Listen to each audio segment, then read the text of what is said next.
इस वक्त हम मौजूद हैं आजमगढ़ के सीमांत इलाके कहे जाने वाले बड़दा थाना के बिल्कुल बगल, जहां पर हमारे साथ मौजूद हैं समाजवादी पार्टी से अपनी दावेदारी कसने वाले राजेश सरोज।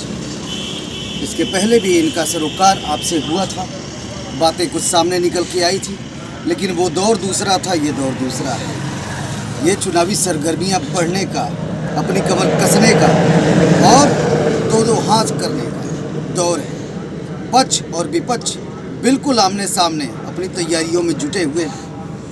रण का मैदान बिल्कुल तैयार है, इशारा सिर्फ बिगुल बजने का है। चुनावी सरगर्मियां इतनी तेज हैं कि मैं समझता हूं, जहां तक मेरी अपनी राय है, कि 2019 और 14 से ज़्यादा कहीं इस बार जोर विपक्ष लगाने वाला है। सत्ता पक्ष का एक नारा है, अब की बार 400 पार, और यूपी में 80 की 80 सीटों पर हम आ रहे हैं। इसे रोकने के लिए बिल्कुल अपनी जोर आजमाइश करने को विपक्ष तैयार है। इन सारे विषयों पर हम चर्चा करेंगे राजेश सरोज जी से। लालगंज लोकसभा एक अपने आप में हैसियत रखने वाली लोकसभा है। आजमगढ़ की दूसरी पायदान की जो हॉट सीट आजमगढ़ है, उसकी दूसरे पायदान की सीट है। सर, आप जब भ्रमण कर रहे हैं तो क्या कुछ आपको मिल रहा है? आपको देखा हाल में आपसे जानना चाहूँगा। जो मुझे मिला वो सब तो हमें बताया, आपको क्या मिला? मुझे जो मिला और जनता को क्या मिल रहा है और जनता क्या कह रही है, ये सबको पता है। जनता तो यही कह रही है कि इस बार जी यहाँ की सीट जो है वो सपा की झोली में जाएगी और निश्चित तौर पे जाएगी। और मुझे मौका मिला तो रिकॉर्ड मतों से हम जीत के आएंगे। और जनता का जो अभी दावा कर रही है, बीजेपी दावा कर रही है, नीलम सोनकर दावा कर रही है, दावा और हकीकत में ज़मीन आसमान का अंतर है। तो ज़मीन पे आके देखें जनता क्या कह रही है। उन्होंने अपना काम बताया आके, पिछला उनको 5 साल मिला हुआ था 14 से 19 तक।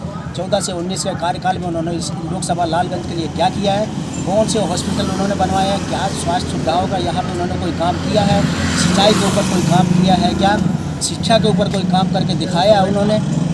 और लोगों के रोज़गार के जो यहाँ के मुख्य मुद्दा है लोगों का रोज़गार का, रोज़गार के लिए उन्होंने क्या किया हुआ है, क्या रोज़गार को इन्होंने खेती इसके किसानी से जोड़ा है क्या, खेती से जोड़ा है क्या, कितने लोगों के रोज़गार की सुविधाओं का इन्होंने व्यवस्था करी है।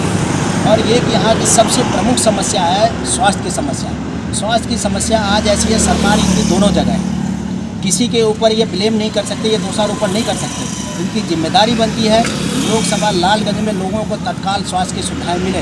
लेकिन अब जब आप हॉस्पिटलों में जाते हैं, अस्पतालों में जाते हैं, ना तो वहाँ दवाइयाँ उपलब्ध हैं, ना तो डॉक्टर उपलब्ध है। यहाँ पिछले अभी 4-5 महीने पहले की बात करूँ मैं, ये जब बारिश का समय चल रहा था, मेरे पास ऐसी खबरें आई कि 20 से 25 बच्चों की ऐसी 60 टन से मौत हो गई। इसका कारण ये, मुख्य कारण ये रहा है कि लोगों को तत्काल स्वास्थ्य सुविधाएँ नहीं मिली। तो मैं तो कहता हूँ नीलम सोनकर आए और ज़मीन पे लोगों को बताएं कि उन्होंने पिछले जो उनका कार्यकाल रहा है उसमें ये सुविधाएं क्यों नहीं उपलब्ध करा पाए। आपके निशाने पर लगातार नीलम सोनकर का हमला लगातार हो रहा है उनके ऊपर। लेकिन हम बात करना चाहेंगे कि अभी 2 दिन पहले प्रधानमंत्री नरेंद्र मोदी की यहाँ रैली हुई थी और औचक निरीक्षण हुआ था, सीएम साहब के भी आने की सूचना थी।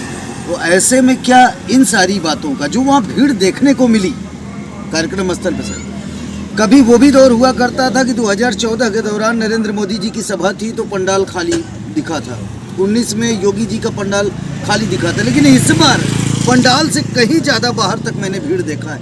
वो भीड़ कुछ, वो नज़ारा कुछ कह रहा है। सर देखिए, भीड़ कभी कुछ नहीं कहती है।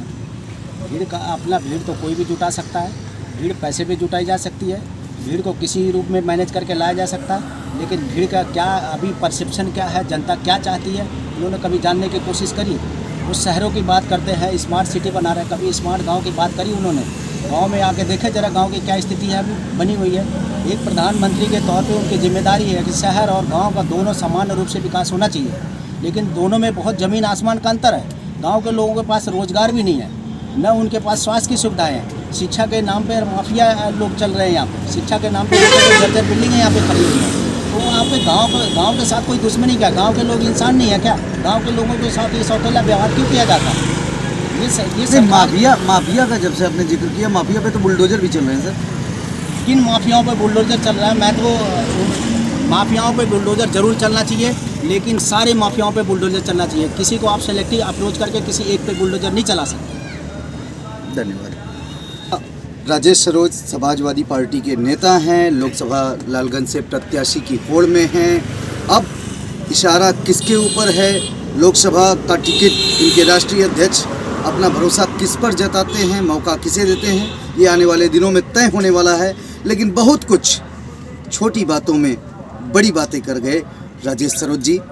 अगर आप समझदार होंगे तो समझ गए होंगे।